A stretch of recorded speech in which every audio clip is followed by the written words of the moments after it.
नमस्कार, मैं हूं रत्ना और आप देख रहे हैं सी न्यूज भारत। आयोग करते उत्तर प्रदेश बुलेटिन की और बात होगी आगरा की, जहां आंवलखेड़ा में प्रधानमंत्री उज्ज्वला योजना के अंतर्गत फ्री गैस कनेक्शन वितरण कार्यक्रम आयोजित किया गया। साथ ही बात होगी बलिया की, जहां ग्रामीणों ने मिलकर भगवान भोले शंकर का विशाल शिव मंदिर भोला नगरी का निर्माण कराया है। तमाम खबरों पर विस्तार से चर्चा करेंगे।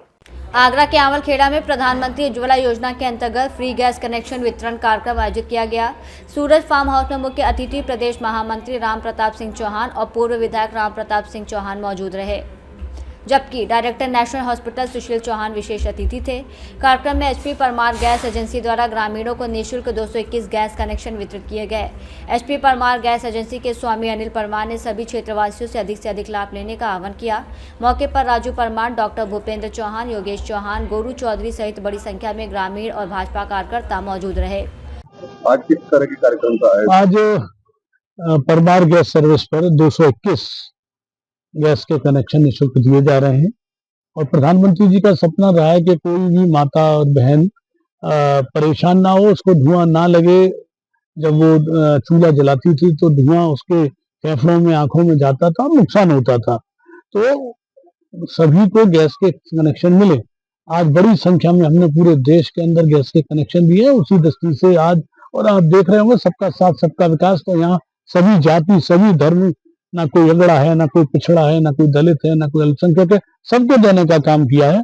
उसी दृष्टि से आज का कार्यक्रम है और अनेकों कल्याणकारी योजना केंद्र सरकार की चल रही है, चाहे प्रधानमंत्री आवास हो, चाहे सौभाग्य योजना के अंदर बिजली के कनेक्शन हो, चाहे आयुष्मान योजना के अंतर्गत 5 लाख रुपए का निःशुल्क इलाज हो।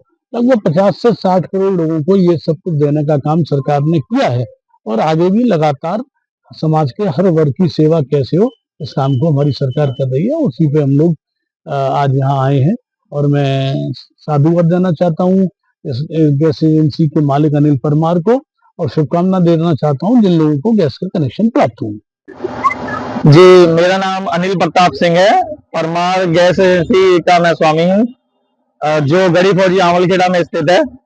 आज प्रधानमंत्री उज्ज्वला योजना के अंतर्गत हमारी परमार गैस एजेंसी से 221 कनेक्शनों का वितरण हुआ है, जिसमें माननीय प्रदेश महामंत्री भाजपा राम प्रताप सिंह चौहान जी एवं वशिष्ठ अतिथि सुशील चौहान जी, डायरेक्टर नेशनल हॉस्पिटल जी के तत्वाधान में ये कनेक्शनों का वितरण हुआ है। क्षेत्रीय लोगों के लिए क्या एक संदेश देना चाहिए? क्षेत्रीय लोगों के लिए मेरा संदेश यही रहेगा, मेरे सभी क्षेत्रवासी से यही संदेश है कि आप ज्यादा से ज्यादा इस योजना का लाभ लें, ज्यादा से ज्यादा ना कनेक्शन हमारी एजेंसी पर हो, यही उम्मीद करूंगा क्षेत्रीय जनता से। आगरा से सी न्यूज संवाददाता विष्णु बघेल की रिपोर्ट। बलिया के जीरा बस्ती गांव में ग्रामीणों ने मिलकर भगवान भोले शंकर का विशाल शिव मंदिर भोला नगरी का निर्माण कराया है। बरसों पुराने मंदिर को नवीनीकरण कर भव्य रूप दिया गया और निर्माण कार्य लगभग पूरा हो चुका है। इसके तहत 3 फरवरी को सुबह 7 बजे कलश यात्रा निकाली जाएगी, जबकि 7 फरवरी को भव्य भंडारे का आयोजन किया जाएगा। आपका? अशोक कुमार पांडे। हम लोग इस समय कहाँ पे खड़े हैं? कौन सा ये गांव है? ये जीरा बस्ती ग्राम सभा है। आपके ठीक पीछे एक मंदिर दिख रहा है जिसका निर्माण चल रहा है। जी, शिव मंदिर है। क्या महानता है इस शिव मंदिर की? इस मंदिर की महानता ये है कि जो भी लोग यहाँ मन्नत अपनी मांगते हैं वो जो है उनकी पूरी होती है। बाबा, देखा जा रहा है काफी भव्य रूप दिया जा रहा है। आप ग्रामीणों के द्वारा इस मंदिर के निर्माण में दिन रात आप लोग लगे हुए हैं। कैसे मतलब ये संभव हो सका और किन किन लोगों का सहयोग रहा है इसमें? ये जनता जनार्दन का सहयोग है। सभी लोग मिल करके ये काम कर रहे हैं। उन्हीं लोगों के सहयोग से ये मंदिर का निर्माण हो रहा है। तो कब सुनने में आ रहा है कलश स्थापना भी होगा, कलश यात्रा भी निकाली जाएगी? जी, कब है कार्यक्रम? 3 फरवरी को कलश यात्रा है। 3 फरवरी को 3 फरवरी को कलश यात्रा है सर, और 7 फरवरी को भव्य भंडारा है। 6 फरवरी को हर कीर्तन बैठेगा यहाँ पे, और 7 फरवरी को पूरे हम लोग ग्रामवासी मिलके भव्य भंडारा कर रहे हैं, क्षेत्रवासी मिलके।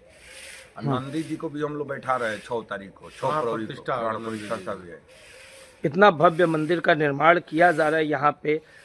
देखा जा रहा है अगर दरवाजों पे जो नक्काशी हुई है या जो भी कलाकारी कह लीजिए, क्या लागत लगी होगी इस मंदिर के निर्माण में? ये तो जोड़ा नहीं गया है, लेकिन ग्रामवासी या क्षेत्रवासी सब लोग मदद किए हैं, जो जिससे कहें हम लोग सब लोग मदद किए अपने अपने हिसाब से। क्या अपील करना चाहेंगे बलिया की जनता से?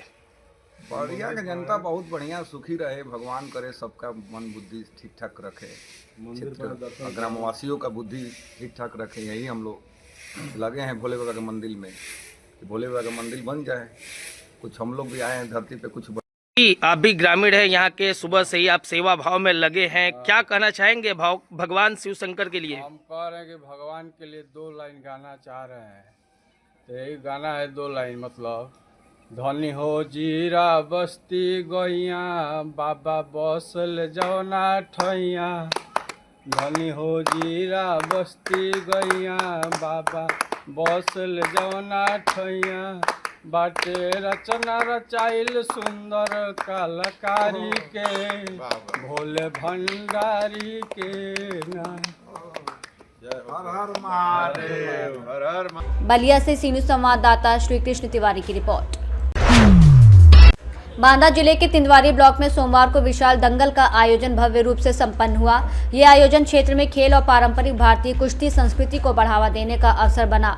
दंगल का नेतृत्व तिंदवारी नगर पंचायत चेयरमैन सुधा साहू और उनके प्रतिनिधि रमेश चंद्र साहू ने किया। कार्यक्रम की शुरुआत हनुमान जी की आरती के साथ हुई और इसके बाद पहलवानों ने अखाड़े में दमखम दिखाया। उत्तर प्रदेश सरकार के जल शक्ति मंत्री रामकेश निषाद मुख्य अतिथि के रूप में मौजूद रहे। दंगल में दूर दराज से आए नामी पहलवानों ने हिस्सा लिया। महिला पहलवानों की कुश्ती विशेष आकर्षण रही, जिसने दर्शकों का भरपूर ध्यान खींचा। सुरक्षा व्यवस्था के लिए थाना प्रभारी दीपेंद्र कुमार सिंह और कस्बा प्रभारी अजीत सिंह पुलिस बल के साथ तैनात रहे, जिससे कार्यक्रम शांतिपूर्ण ढंग से संपन्न हुआ। कुल मिलाकर तिंदवारी का यह दंगल क्षेत्र के लिए यादगार आयोजन रहा और ग्रामीण खेल संस्कृति को नई पहचान मिली। बांदा से सीनियर संवाददाता कासिद अली सिद्दीकी की रिपोर्ट। आज 28 जनवरी को अभय राजपुर में भारतीय किसान संघ ब्रज प्रांत की बैठक का शुभारंभ किया गया। इस अवसर पर प्रांत के अध्यक्ष भयाराम, प्रदेश अध्यक्ष भारतीय किसान संघ राज सिंह चौहान, प्रांत संगठन मंत्री धर्मेंद्र मौजूद रहे। कार्यक्रम का आयोजन जिला और प्रदेश कार्यकारिणी के अध्यक्ष और सदस्य प्रभात कुमार की अध्यक्षता में किया गया।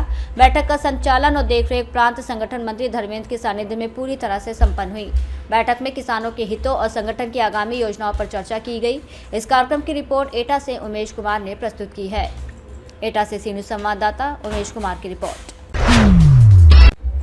थाना जसवंत नगर क्षेत्र के नगला केशवराय मौजा जसोहन में मेन पार्क से लगी वन भूमि पर लंबे समय से अवैध खनन का खुलेआम खेल जारी है। टीम जब मौके पर पहुंची तो हैरान करने वाली तस्वीर सामने आई। जहां कभी ऊंचे टीले और हरियाली थी, वहां अब दूर दूर तक पहाड़ गायब और जमीन गहरे गड्ढों में तब्दील नजर आई। नगला उदय सिंह निवासी प्रीति चौहान ने खनन अधिकारी इटावा को शिकायती पत्र देकर आरोप लगाया है कि संजय तोमर पुत्र स्वर्गीय विजय बहादुर सिंह तोमर कई महीनों से वन विभाग की भूमि में अवैध खनन करा रहा है।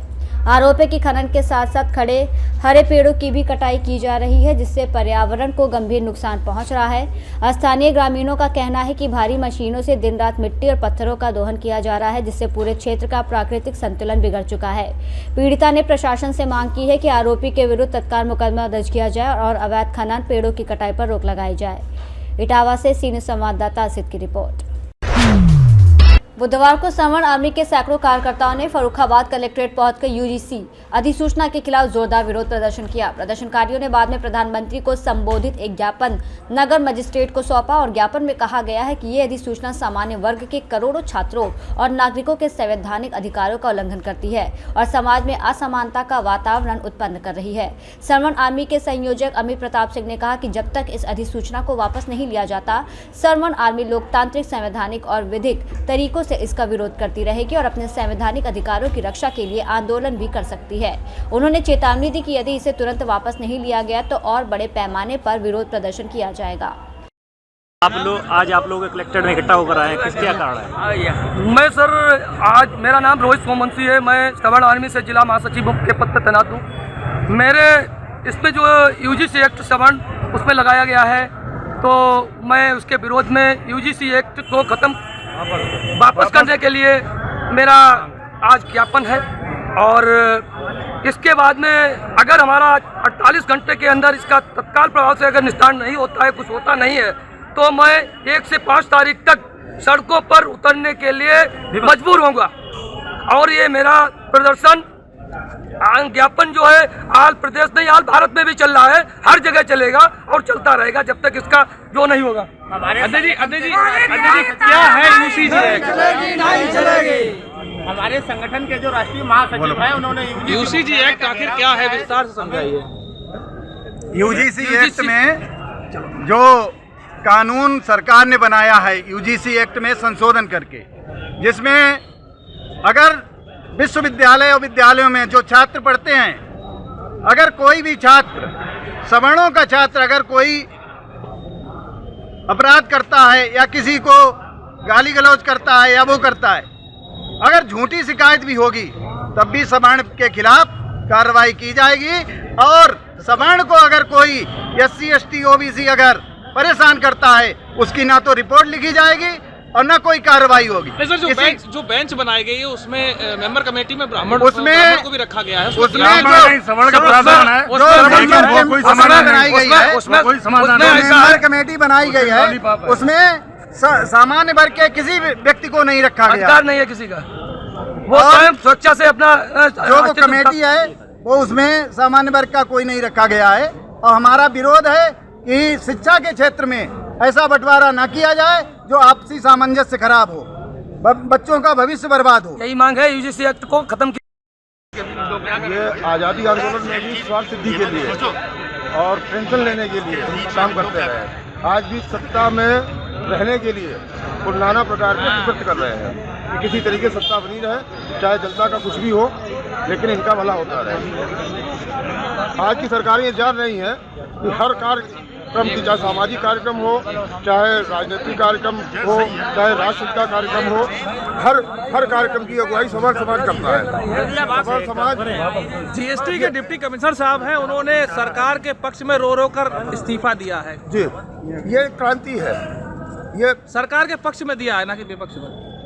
वो एक तरफ बरेली के सिटी मजिस्ट्रेट साहब हैं जो सरकार के विरोध में इस्तीफा दे रहे हैं, और मेरी बात आप सुनिए, वो मामला साधु संतों का है, ठीक, और उनका एक अलग प्राविधान है। तो उसमें यूजीसी का जिक्र किया गया है। जिक्र करना एक अलग चीज़ है, वो बड़े स्तर की चीज़ है, उनके अपने नियम कानून कायदे हैं। लेकिन हमारा जो मेन फोकस है यूजीसी पे है, ठीक, ना कि हमें संत समाज या अन्य किसी समाज को लेकर चल रहा है। बच्चों के भविष्य के साथ हमारा उद्देश्य किसी समाज बुराई करना नहीं है, हमें अपने बच्चों के भविष्य की चिंता है। जहाँ पर हत्या जैसे हत्या में 10 वर्ष कारावास होता है, हत्या जैसे सजा का प्रावधान कर दिया गया है। फर्रुखाबाद से सीनू संवाददाता आदेश की रिपोर्ट। यूपी के हमीरपुर जिले में आज यूजीसी एक्ट को लेकर भारतीय ब्राह्मण परिषद के सदस्यों ने जिला कलेक्ट्रेट में विरोध प्रदर्शन किया। नारेबाजी करते हुए इस प्रदर्शन में महिलाओं ने बढ़ चढ़कर हिस्सा लिया। इस दौरान सदस्यों ने नारेबाजी करते हुए इस कानून को तत्काल वापस लेने की मांग की है। महिला जिला अध्यक्ष की माने तो ये कानून सामान्य वर्ग के बच्चों के लिए काला कानून है, जो उनकी शिक्षा को प्रभावित करेगा, साथ ही समाज को जातियों में खाई पैदा करने का काम करेगा। यही कहना है, यूजीसी जो एक्ट लाए हैं, इससे जो है समाज में जो हम समरसता का कार्यक्रम कर रहे थे, समरसता प्रभावित होगी और देश के जो बच्चे आगे बढ़ने वाले हैं, इनके जो है मतलब विद्युता पर कुठाराघात होगा। तो सरकार से हमारा यही नम्र निवेदन है कि उसको बंद करें और शीघ्र से शीघ्र जितनी जल्दी हो सके इस कानून को वापस लें, अन्यथा जो है स्थिति विस्फोटक होगी, जो देश के लिए जो है काफ़ी जो है हानिकारक हो सकती है। हमारा यही कर्तव्य समझना है कि सरकार शीघ्र इस कानून को वापस ले। प्रदर्शन करने आई है। ये जो हमारे बच्चों के खिलाफ मतलब ये जो सरकार ने किया है, ये जो काला कानून यूजीसी ये लेके आए हैं, अब ये हमारी मतलब कितना हम लोग बर्दाश्त करें। एक लिमिट होती है, 100 चीज़ें हमने बर्दाश्त करी। यहाँ आप लोग धर्मनिरपेक्ष राष्ट्र की बात करते हैं, यहाँ आपने धर्म के नाम पे बांटा, जाति के नाम पे बांटा, और अब आप छात्रों को बांट रहे हैं। जो देश का भविष्य, कैसे हमारे देश का आप चाहते हैं देश का भविष्य उज्जवल हो, देश हमारा समृद्धशाली हो, कैसे होगा? अगर हमारे बच्चों का भविष्य ही अंधकार में होगा तो कैसे क्या हो पाएगा? जैसे कि मतलब आरक्षण ही अभी क्या कम था क्या? हम लोग इसका विरोध कर रहे थे अभी, लेकिन आप लोग ये जो यूजीसी लेके आए, अब तो हमारे बच्चे विश्वविद्यालय जाने से पहले कतराएंगे, सोचेंगे। जो पढ़ने लिखने वाला टैलेंटेड बच्चा है, जो हमारे देश का भविष्य है, मैं अपने सरकार से मेरे हाथ जोड़ के उनसे प्रार्थना है कि ये यूजीसी का जो उन्होंने कानून लेके आए हैं इसको वापस लें, अन्यथा देश की सुख शांति समृद्धि सब। हमीरपुर से सीनियर संवाददाता ब्रिजेश कुमार बादल की रिपोर्ट। बड़ी खबर जालौन से है, जहां बता दें आखिरकार सपा नेता को युवती के अपहरण मामले में मिली राहत। कोतवाली पुलिस ने रंगदारी मांगने के आरोप में रिजवान मंसूरू छोटू टाइगर को भेजा जेल। जालौन से सी न्यूज़ संवाददाता जितेंद्र कुशवाहा की रिपोर्ट। कानपुर देहात से इस वक्त एक गंभीर और चौंकाने वाला मामला सामने आया है। पुखराया कस्बे के पटेल चौक इलाके में पीडब्ल्यूडी और वन विभाग की जमीन पर अवैध कब्जे का आरोप लगा है। सूत्रों के मुताबिक प्रॉपर्टी डीलरों ने नर्सरी की सरकारी भूमि पर अवैध रास्ता बना दिया और इस पूरे मामले में विभागीय मिलीभगत की भी आशंका जताई जा रही है। स्थानीय लोगों का कहना है कि ये जमीन वर्षों से वन विभाग की नर्सरी के नाम दर्ज थी, जिसका उपयोग पौधारोपण और हरित क्षेत्र के संरक्षण के लिए किया जाता रहा है। लेकिन अब इसी जमीन पर रास्ता बनाकर आसपास की जमीनों की प्लॉटिंग को आसान बनाया जा रहा है। स्थानीय नागरिकों ने जिला प्रशासन और उच्च वन अधिकारियों से मांग की है कि पूरे प्रकरण की निष्पक्ष जांच कर दोषियों के खिलाफ सख्त कार्रवाई की जाए, ताकि सरकारी भूमि को कब्जा मुक्त कराया जा सके। कानपुर देहात से सी न्यूज़ संवाददाता संजय तिवारी की रिपोर्ट। महाराजगंज के बरगाहपुर पंचायत के टोला रामफल जोत में गुड़िया पत्नी महेंद्र के कच्चे मकान में आग लगने से पूरा घरेलू सामान जलकर राख हो गया। घटना के समय गृह स्वामिनी घर से बाहर थी और तभी आग ने पूरी झोपड़ी को अपनी चपेट में ले लिया। आगजनी में बेड, बिस्तर, कपड़े, बर्तन सहित दैनिक उपयोग का सारा सामान नष्ट हो गया, लेकिन किसी की जान नहीं गई। स्थानीय ग्रामीणों ने पानी और संसाधनों से आग बुझाने का प्रयास किया। पंचायत प्रतिनिधि और लोग मौके पर पहुंचे और पीड़ित परिवार की मदद के लिए प्रशासन से राहत देने की मांग की गई। महाराजगंज से सी न्यूज़ संवाददाता इरफान अहमद की रिपोर्ट। बुलेटिन में फिलहाल इतना ही। देश और दुनिया की तमाम बड़ी खबरों के लिए आप देखते रहिए सी न्यूज़ भारत।